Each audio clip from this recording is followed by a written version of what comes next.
गुड़िया की आत्मा द डॉल स्पिरिट एक पुराने सुनसान गांव में एक परिवार रहता था। इस परिवार में एक बेटी माया और उसके माता पिता थे। माया को गुड़ियों का बहुत शौक था और वह हमेशा नई नई गुड़िया खरीदती रहती थी। एक दिन गांव के एक बूढ़े दुकानदार ने माया को एक बहुत पुरानी और अजीब सी गुड़िया दी। वह गुड़िया देखने में साधारण सी लगती थी, लेकिन उसकी आंखें कुछ अलग थी। उसकी आंखों में गहरी काली छाया थी, जैसे उनमें कोई रहस्य छुपा हो।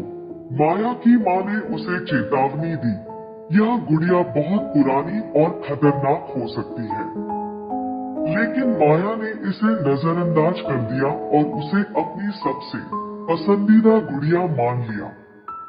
वह दिन रात अपनी गुड़िया के साथ खेलती और कभी भी उसे छोड़ती नहीं थी।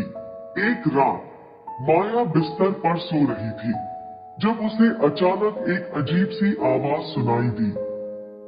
वह धीरे धीरे उठी और देखा कि गुड़िया अपनी आंखों से चमक रही थी और उसके हाथों में हल्की सी हरकत हो रही थी। माया ने सोचा कि यह सिर्फ उसकी कल्पना होगी, लेकिन जब वह वापस सोने की कोशिश करती तो उसे फिर से वही आवाज सुनाई दी। अब वह आवाज और करीब आ रही थी। माया ने डरते डरते गुड़िया की तरफ देखा और देखा कि उसकी आंखें अब लाल हो चुकी थी। वह गुड़िया अपनी जगह से खड़ी हो गई थी और धीरे धीरे माया की तरफ बढ़ने लगी। माया चिल्लाई, माँ, लेकिन उसकी माँ की आवाज नहीं आई।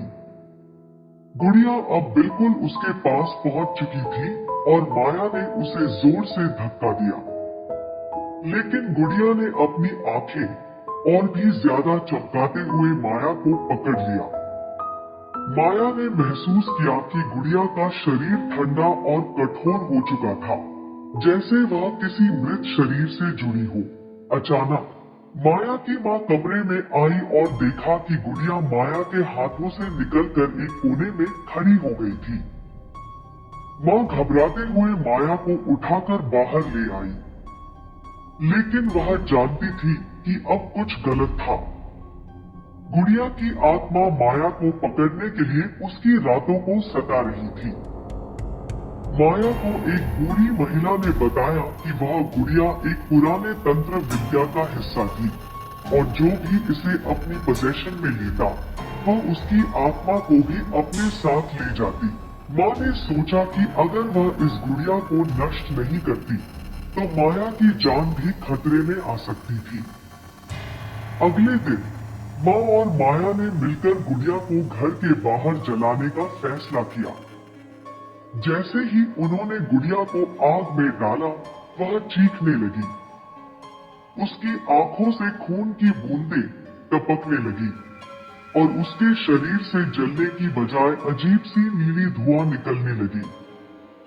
गुड़िया जलते हुए कुछ शब्द बुदबुदाने लगी, तुमने मुझे क्यों जलाया? अब तुम मुझे कभी नहीं छोड़ सकोगे।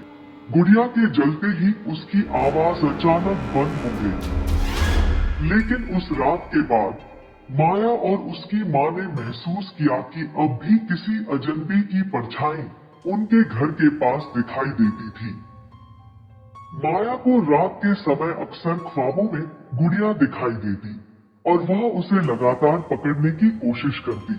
अगले कुछ दिन माया और उसकी माँ ने महसूस किया कि गुड़िया की आत्मा अब उनके घर में बसी हुई थी।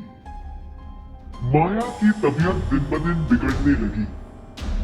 एक रात जब माया सो रही थी, उसकी माँ ने देखा कि माया की आंखें पूरी तरह काली हो चुकी थी और वह गुड़िया की तरह बुदबुदा रही थी, अब तुम मेरी हो, मेरी ताकत से बच नहीं पाओगी।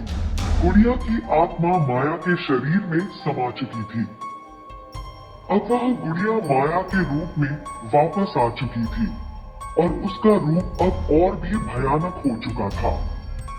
उसके चेहरे पर नफरत की मुस्कान थी और उसकी आंखें हमेशा काली रही थी।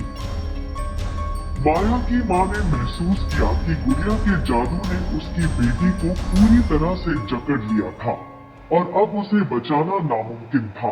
कहा जाता है कि उस दिन के बाद माया और उसकी मां का कोई भी निशान नहीं मिला। गांव वाले कहते हैं कि अब भी उस गांव में एक खौफनाक गुड़िया घूमती है जो किसी को भी अपना शिकार बना सकती है। और अगर आप रात के अंधेरे में कभी उस गांव के पास से गुजरे तो कभी कभी आप उन डरावनी आंखों को देख सकते हैं जो आपको घूरती रहती है।